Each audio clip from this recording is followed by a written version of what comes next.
Hello everyone, today we're just going to be, for the most part, I'm going to be walking you through how to make a game on Julian's editor. Now you see, I currently have a project going on that I have called Plagues. I intend on it coming out,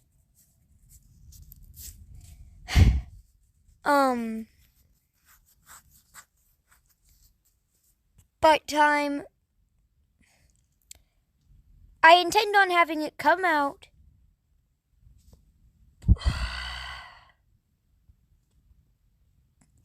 by roundabout summer vacation this year. Middle summer vacation is where I'm trying to get this game out. And basically what I'm just trying to do, and yes, I am editing this game while I do this. This is not just recording with me voiceovering it. I am actively doing this. That's why it's taking me so long, because I'm trying to think about the video. But I'm also trying to do the video. So I'm braining right now, so I got to do things. Okay, sweet. Okay, cool. So, anyways, as I was saying, today I'll be walking you through how to make a game. This will be a longer video, but it's fine. I'll still try to get all the editing effects through and such. Now keep in mind, by the time this video does come out, I will probably have another game on here. Here's my username. I sadly can't edit it.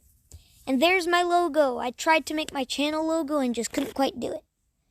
But hey, that's fine. So, here's my name. If you have Julian's Editor, it's a free mobile game. I don't think you can get it on, why did I do that? I don't think you can get it on PC.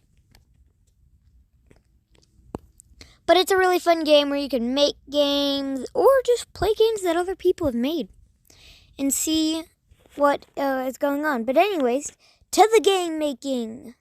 So you're going to want to choose in here, enter a name. I'll just put this bow, sure. Then you can choose your version. I usually choose 4X. Now you can make it multiplayer or solo. I'd recommend going with solo, so then you can have multiple maps. It makes it a lot easier on the creator. But you can also use multiplayer. Just know it'll come with the limitation of only ever having one map. Anyways, then you're going to choose one. You're going to create. I chose solo for the demonstration. You're going to start out with this. Name it whatever you want. Portrait, I usually choose landscape because then you can have your phone sideways with it. So I'll go ahead and show you. So then it forces you into this perspective. But yeah. So yes, sadly, this is how the video will be for the majority of it. But it's fine because there are points in time where it fixes. So then once you have your map, right? You can either choose to go off of this, or you can do what I do, which is highlight it all. Now, I wouldn't recommend doing this if it's your first ever game. Trust me, it's very annoying. It is extremely annoying. Because then you gotta do all the other stuff. Now, you see, you can also make new characters. I like to go to the asset store. And this will only ever work if you have assets that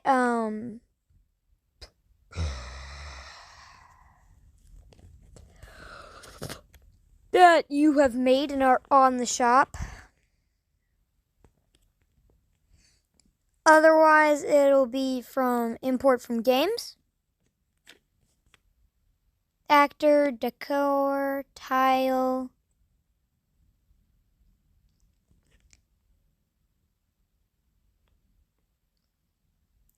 And you see there's just a bunch of different things. So the point is, you're gonna get your island built, so I'll see you whenever I have that done. Sweet, so now I got my island.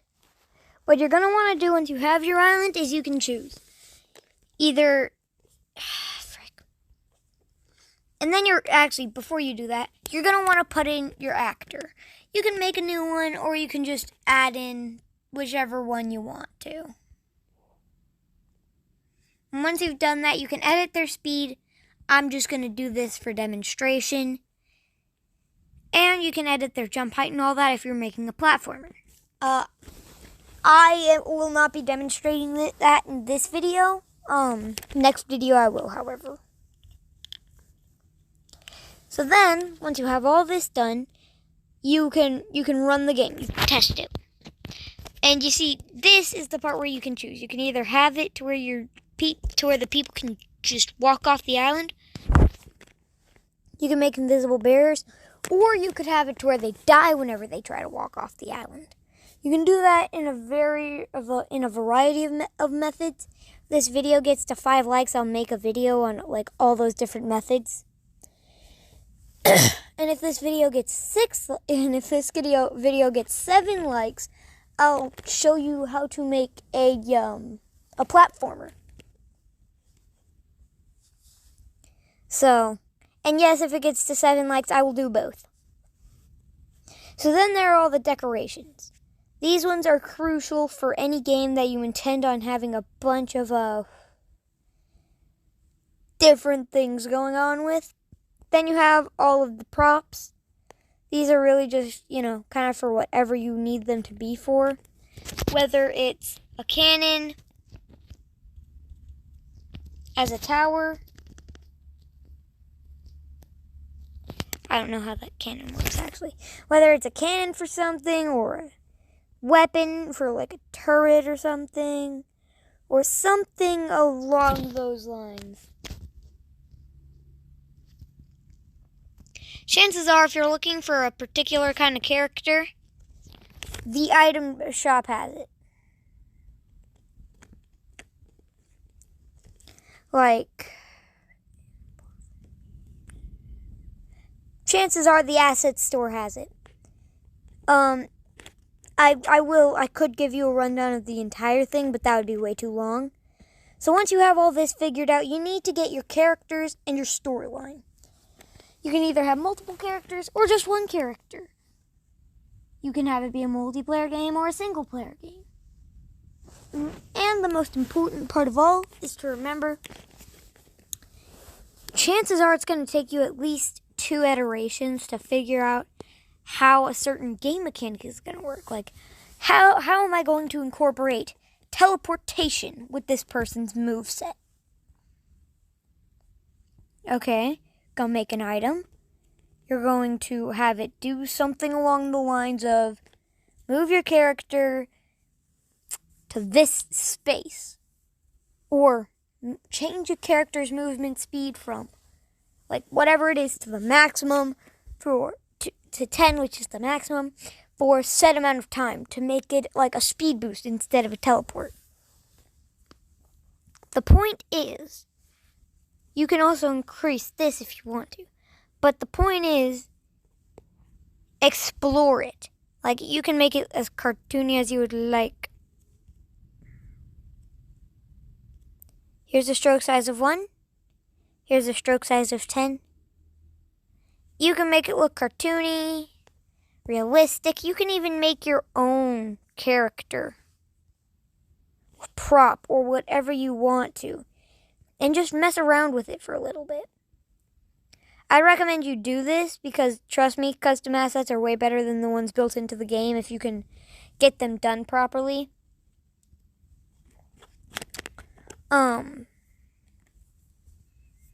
So once you have your map and your storyline, is you're just going to want to add barriers. Like I said, there are a variety of ways to do this. And then you're just going to want to start getting everything to where it links from one place to another in a way that you're looking for. Like in my game, Plagues, I'm just going to delete this because that you got the gist of it now. Now, you see, in my game, Plagues, like I said, I have all these maps, and I do need another one real quick. And you see, you can always change a map's name later. I can go ahead and show you how to do that. Like, I just made the caster map. But if I go into here, you can rename it. Now, you see, these maps aren't particularly big, but you can change the dimensions of them. So that's always good. And, like I said, you know, you have this. You can make a character to start off with. I chose a little stick. Then you have these. These are custom characters. They all do different things with how I made my game. Some of them have better stats than others. Some of them are slower. Some of them are faster.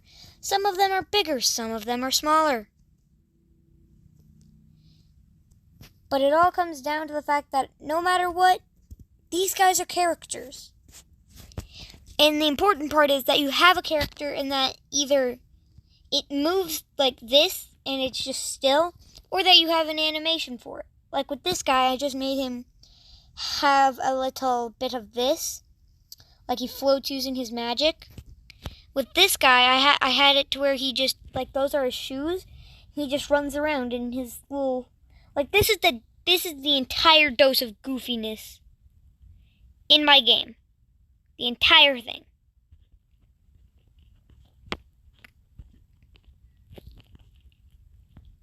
And I just had to make a goofy looking character. I mean, sure, this guy looks pretty goofy too, but he's slow and he's tanky. So I feel like he doesn't really count. This guy, he has the lowest HP. But it's all about getting your characters nice and set up. I will make a video about how to make a custom character. Like I said, if this game gets like 7 likes, I'll give you a run through of how to actually go in and make an entire game. This is just the basics. So once you have all of this, you're going to, if you want to, you can make a menu screen. In order to make a menu screen, all you really have to do, honestly, all you really got to do in order to get your game up and running is find a way to advertise it. It doesn't matter if you use the internet. Doesn't matter if you use YouTube or something like that. Get it on the internet. Like, I don't know if you've realized this, but this entire time I've been advertising Plagues and Julian's Editor. By the way, this is not my app. I am not sponsored by this app. I just think it's a cool app. And I think there should be more games on it. Because right now, if you just look like at all of these games, there are so many, right? But there's still a type of game that hasn't yet been invented yet. And you see, that's the best part about these kind of games, where you can do all this and make these games that no one else has even thought to try to make yet. And if you succeed, you've just earned the title. You have made a special kind of game that nobody else has even attempted to make, quite frankly. Like, sure, millions of people have attempted, or not millions, hundreds of people have attempted to make different kinds of games, but not very many people end up being successful. That's why my game, Plagues, like, its entire premise is choose your character, go do the first challenge, and then, go through the game and explore. I don't know a single other game on this platform, and don't get me wrong, I have searched. But I have not found a single other game that has created something like this. So, But once you have all of that stuff good and done, you're gonna want to start, you have your story, you have your map, you have it all built out, right? Then you're going to want to make a main menu screen or not. Completely up to you. First, you're going to go into your little gear. Then you're going to UI. Then you're going to create a new template. Then you're going to press the edit button, the gear on that, edit. Then you're going to see button. You're going to add a button. And you see what this button is it's just going to say whatever you want it to say on it. It's going to be the start button. I also usually add a how to play button. And I got to add a tutorial world once you do that, though. So, just warning you. It does get kind of annoying sometimes. Constantly having to deal with the fact that, oh no.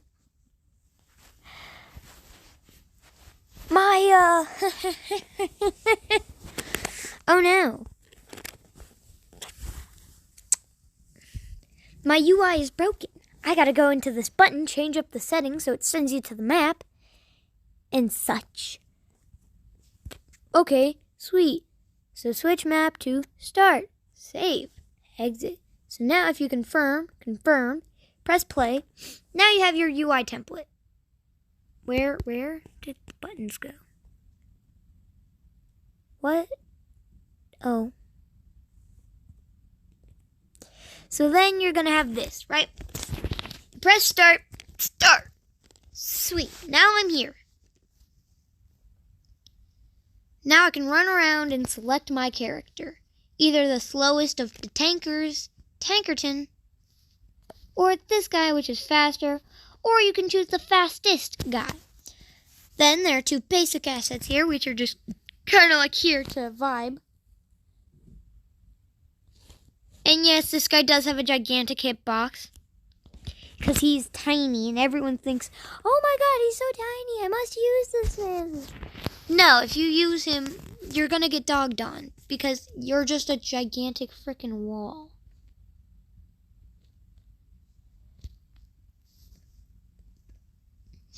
But the entire premise of this map is select your character. Once you've selected your character, the game starts. And once you've gotten through all of that, save and exit. So now once you've gotten through all of that, you're going to go through, you're going to play the game, and then your ultimate goal, just beat it. You can have a variety of ways of doing this. Oh, frick, I just entered the caster map. But I personally like to have it to where whenever you defeat this thing, you win. Or whenever you collide with this thing, you win. So like add a flag or an enemy and have it to where its death event is victory. And then put the victory of the team that is your hero. But yeah, that's really the basics of how to do this. So, I mean, I'll see you next time I upload a video. Bye!